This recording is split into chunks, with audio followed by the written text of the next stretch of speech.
Hi friends, আমি সায়ক। আশা করছি যে আমাদের ভিডিও ডিসকাশনসগুলো তোমাদের ভালো লাগছে, তোমরা শুনছো এবং আমাদের সাবস্ক্রাইবও করছো।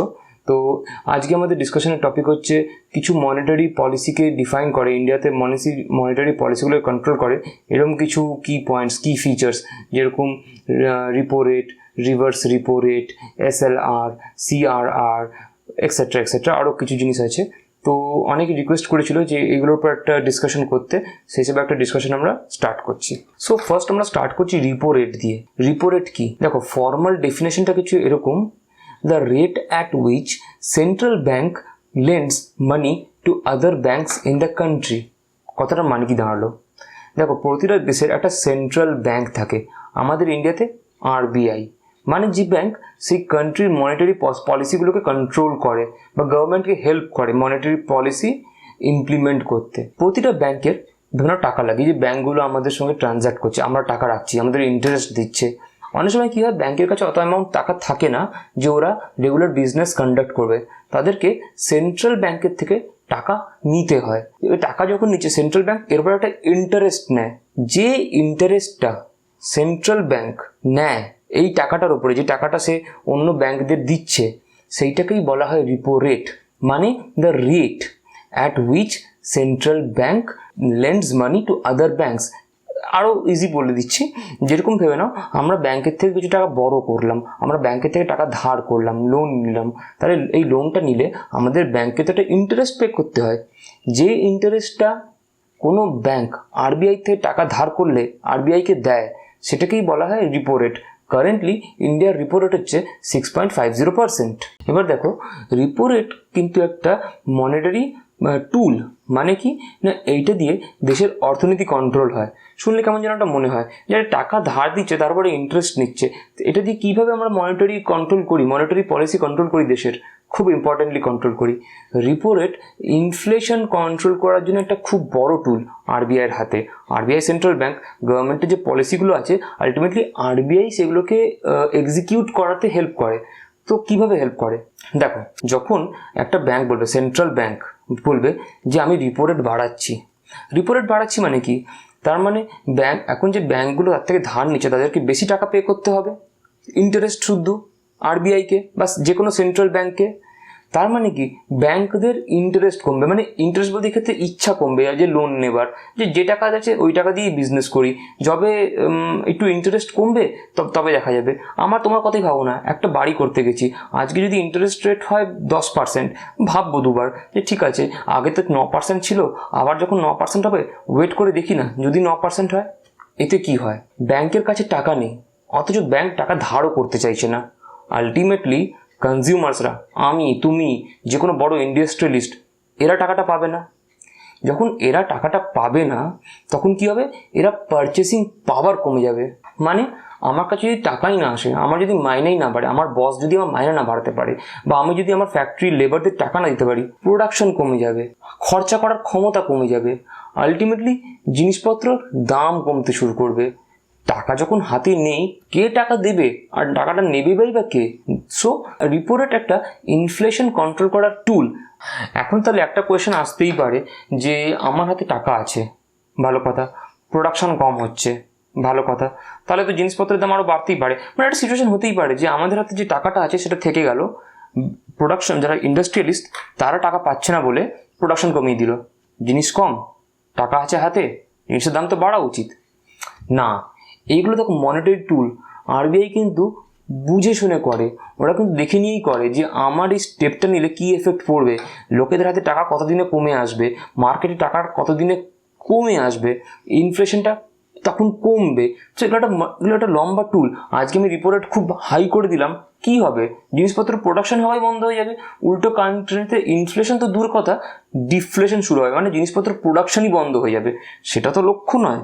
লক্ষ্য হচ্ছে একটা ব্যালেন্স রাখা, যে আমি এই টাইমটাতে এতটা প্রোডাকশন কমাতে চাইছি, লোকেদের হাতে এতটা টাকা কমাতে চাইছি, যাতে লোকেদের চাহিদা কমে যায়, যাতে একটা জায়গায় ব্যালেন্স হয়। এরকম কিছু করা হয় না যে যাতে অ্যাব্রাপ্টলি কিছু ভুলভাল হয়ে যায়, মানে প্রোডাকশনই কমে গেল, লোকেদের হাতে জিনিসপত্র কেনার পয়সাই নেই, গরিবই হয়ে গেল, যে টাকাটা আছে সে টাকাটা সঞ্চয় করার জন্য লোকে চেষ্টা করছে, নতুন কিছু কিনতে ভয় পাচ্ছে। এরকম সিচুয়েশন ক্রিয়েট হতে দেয় না RBI, একটা ব্যালেন্সে চলে। ওকে, সো এবার আমরা বোঝার চেষ্টা করবো রিভার্স রিপো রেট জিনিসটা কি হয়। দেখো, যখন গভর্নমেন্ট টাকা ধার নেয় এবং তার উপরে ইন্টারেস্ট পে করে, সেটাকে রিভার্স রিপো রেট বলে। মানেটা কি? দেখো, অনেক সময় কি হয় যে গভর্নমেন্টেরও টাকা ধার নেওয়ার দরকার পড়ে, মানে ভেবে নাও কোনো একটা এমন খরচা হয়েছে গভর্নমেন্টের যে এই মুহূর্তে টাকা নেই গভর্নমেন্টের হাতে। রিজন অনেক হতে পারে, বাট আলটিমেটলি এখন গভর্নমেন্টের হাতে টাকা নেই। সেই ক্ষেত্রে গভর্নমেন্ট থ্রু আরবিআই বা অন্যান্য দেশে তাদের যে সেন্ট্রাল ব্যাংক আছে তাদের থ্রু দিয়ে অন্যান্য ব্যাংকের থেকে টাকা নেয়, টাকা ধার নেয়। এবার দেখো, এই ব্যাংকগুলো কি বলবে, যখন আমরা টাকা ধার নিয়েছিলাম তখন রিপো রেট নাম দিয়ে আমাদের থেকে তুমি ইন্টারেস্ট নিয়েছিলে, এখন আমাদেরও ইন্টারেস্ট পে করো, আমাদের থেকে টাকা যখন ধার করেছো। এই যে সেন্ট্রাল ব্যাংক ইন্টারেস্ট পে করে অন্যান্য ব্যাংকদের টাকা নেওয়ার জন্য, সেটাকে বলা হয় রিভার্স রিপো রেট। ওকে, এবার দেখো, রিভার্স রিপো রেটও কিন্তু এটা খুব ইম্পর্টেন্ট মনিটারি টুল গভর্নমেন্টের হাতে। কিসের জন্য? না, ইকোনমিক গ্রোথ আর ইনফ্লেশন এই দুটোকে কন্ট্রোল করার জন্য। ওকে, ফার্স্ট বলি ইনফ্লেশন। দেখো, যখন রিভার্স রিপো রেট বাড়বে, মানে যখন গভর্নমেন্ট বলবে যে যে টাকাটা তুমি আমাকে ধার দিচ্ছ, যে বাকি বাকি ব্যাংকগুলো তোমরা যে টাকাটা আমাকে ধার দিচ্ছ তার উপর আমি বেশি ইন্টারেস্ট পে করব, তখন ব্যাংকরা কি দেখবে? ব্যাংকরা এটাই দেখবে যে ঠিক আছে, ধরে নাও একটা এক্সাম্পল, প্র্যাকটিক্যাল এক্সাম্পল, আমাদের এখন রিভার্স রিপো রেট হচ্ছে গিয়ে 6%। চলো, একটা ব্যাংক তোমাকে কত টাকায় ধার দেয় মোটামুটি একটা লোন? 8% to 9%। এবার কে বেশি সেফ অপশন? যদি 100 কোটি টাকা ধার করি আমি, তুমি বা কোনো ইন্ডাস্ট্রিয়ালিস্ট, তুমিও করতে পারো, আমিও করতে পারি, যে কেউ করতে পারে, 100 কোটি টাকা ডিমান্ড করে ফেলেছি ব্যাংকের থেকে, আর সেই মুহূর্তে গভর্নমেন্টও ডিমান্ড করে ফেলেছে যে 100 কোটি টাকা লাগবে। একটা ব্যাংক কি দেখবে? ওকে, এ তো 9% দিচ্ছে আর গভর্নমেন্ট কত দিচ্ছে? 6%। But stills government is very lucrative option. কেন কি গভর্নমেন্ট কখনো নিজের অনারকে মানে নিজের অনার ফেল করে না। গভর্নমেন্ট অলওয়েজ পেজ ব্যাক ইট লোন, গভর্নমেন্ট ডিফল্ট করে না। আর এখানে অনেক বড় বড় বিয়ার কোম্পানির মালিকরা কয়েক লাখ কোটি টাকা মেরে দিয়ে চলে যায়। তাহলে কে বেশি সেফ অপশন? গভর্নমেন্ট তো, একটু না ইন্টারেস্ট রেটটা কমই পাচ্ছি কিন্তু সেফ অপশন তো। যাই হোক, তো যখন রিভার্স রিপো রেট বাড়ে তার মানে ব্যাংকদের টেন্ডেন্সি থাকবে নিজেদের গভর্নমেন্টকে ধার দেওয়ার। এবার ওই দেখো, টাকা তো লিমিটেড, যখন সেই টাকাটা তারা গভর্নমেন্টকে ধার দেবে তার মানে আমাদেরকে ধার দেবে না। আমাদেরকে যদি ধার না দেয় তাহলে যারা আমাদের মধ্যে ইন্ডাস্ট্রিয়ালিস্ট তারা নিজেদের ওয়ার্কার্সদের কি করে পে করব? মানে ওয়ার্কার্সদের স্যালারি হবে না, আমরা প্রোডাকশন করবো কি করে, মানে মাল আসবে না। এক কথায় মার্কেটে টাকা হাতে মানুষের কম থাকবে। যখন টাকা হাতে কম থাকে তখন আমরা কি করে বেশি টাকা অফার করবো? মানে আমাদের হাতে বেশি টাকা নেই, আমরা অফার করতে পারবো না। আর যখন টাকা বেশি অফার করবো না, জিনিসপত্রের দাম এমনি কমবে। আমি যদি টাকা দিতেই না পারি কোনো জিনিসের, কেউ বললো আমি জিনিসটার দাম 100 টাকা, আমার যদি নাই থাকে 100 টাকা, তো জিনিসটার দাম 100 টাকা হবে? টিকবে জিনিসটার দাম 100 টাকা? কমতে বাধ্য। 100 টাকা নেই মার্কেটে, তো কোত্থেকে দাম দেবো 100 টাকা? একটা রিজনেবল দামে আসতে হবে না? 60 টাকা 70 টাকায় আমি যদি একটা বলি আজকে শার্টটার দাম 1 লাখ টাকা, কি হবে?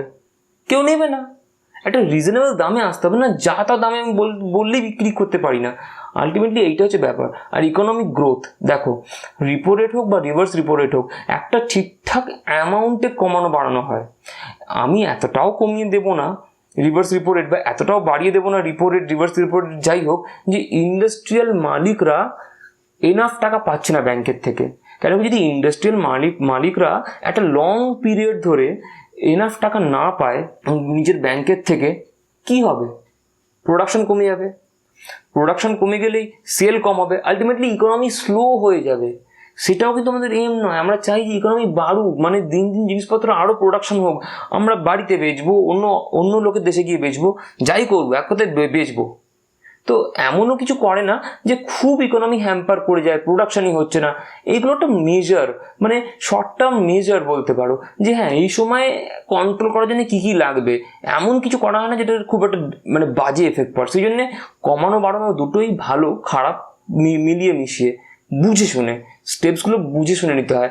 আরবিআই খুব ক্লোজলি মনিটর করে এগুলোকে, annually, biannually, triannually, quarterly দেখে যে রিভার্স রিপো রেট মেনটেন করার কতটা দরকার। ঠিক আছে, সো ইকোনমিস্টরা জেনারেলি ইনফ্লেশনকে দুটো ক্যাটাগরিতে ভাগ করে, একটা হচ্ছে ডিমান্ড পুল ইনফ্লেশন, একটা হচ্ছে কস্ট পুশ ইনফ্লেশন।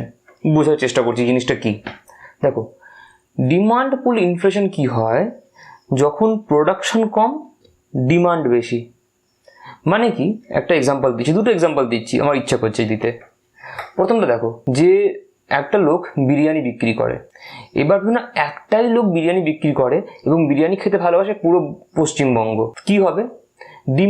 ডিমান্ড আছে প্রচুর, কিন্তু বিরিয়ানির সাপ্লাই কম। সেই ক্ষেত্রে বিরিয়ানির দামটা বাড়বে। যে বিরিয়ানি ওরাটা কি করবে, এইটা দেখবে যে সবার হাতে যদি টাকা থাকে, ওই মুহূর্তে যদি সবার হাতে টাকা থাকে, তাহলে যে বেশি টাকা অফার করবে তাকেই বিরিয়ানিটা দেবে। সো কি না, ডিমান্ড আছে কিন্তু সাপ্লাই নেই, সেই জন্যে প্রাইসটা ইনক্রিজ করছে। মাইন্ড ইউ, একটা ইম্পর্টেন্ট ফ্যাক্টর যে লোকেদের হাতে টাকা আছে অফার করার জন্যে, এটাও একটা ইম্পর্টেন্ট ফ্যাক্টর, তাই না? আর একটা সেকেন্ড উদাহরণ, সেটা হচ্ছে না, আমাদের কলেজে খুব বেশি হতো যে 3টে মেয়ে ছিল আর ছেলে ছিল এক গাদা, পাতি কথা। তো মেয়েগুলো কি দেখলো, দেখাটাই স্বাভাবিক, মানে আমার যদি সেই সিচুয়েশন হতো আমিও দেখতাম যে কোন ছেলেটা ভালো, যে ছেলেটা ভালো তার সঙ্গে এই বন্ধুত্ব করব, পাতি কথা। এবার তাতে কি হলো না, দেখো প্রতিটা ছেলেরই ডিমান্ড ছিল যে আমার একটা গার্লফ্রেন্ড চাই, আমার একটা গার্লফ্রেন্ড চাই, কিন্তু সাপ্লাই তো কম ছিল, মাত্র 3টে মেয়ে আর আমরা সবাই ছেলে ছিলাম। আলটিমেটলি কি হলো যে সব ছেলেরা, যদিও বা তার মধ্যে আমি পড়তাম না, ভালো করে মন দিয়ে পড়াশোনা করতে শুরু করলো, জব পাবো, বেটা জব নেই মিলেগি তো কোই अच्छी लड़की नहीं देगा। তার মানে কি, ডিমান্ড জন্য ছেলেদের ক্যাটাগরি মানে ছেলেদের স্ট্যান্ডার্ড বাড়তে লাগলো, ছেলেরা বেশি টাকা কামাতে লাগলো, ছেলেরা বেশি এফোর্ট দিতে লাগলো। না কেন না, যেহেতু মেয়েদের সাপ্লাইটা কম অথচ ডিমান্ড প্রচুর, 100খানা ছেলে আছে। সো ছেলেদের আলটিমেটলি নিজেদেরকে এনহ্যান্স করতে হলো, রাইট? এটা হচ্ছে ডিমান্ড পুল ইনফ্লেশন। তো সিম্পল কেস হচ্ছে, যখন সাপ্লাই কম থাকে তখন, এবং কি বলবো, ডিমান্ড বেশি থাকে এবং যারা ডিমান্ড করছে তাদের ক্ষমতা থাকে আরো বেশি পে করার, তখন জিনিসপত্রের দাম বাড়তে শুরু করে। সেটা হচ্ছে ডিমান্ড পুল ইনফ্লেশন। দুটো এক্সাম্পলই আশা করি ক্লিয়ার হলো।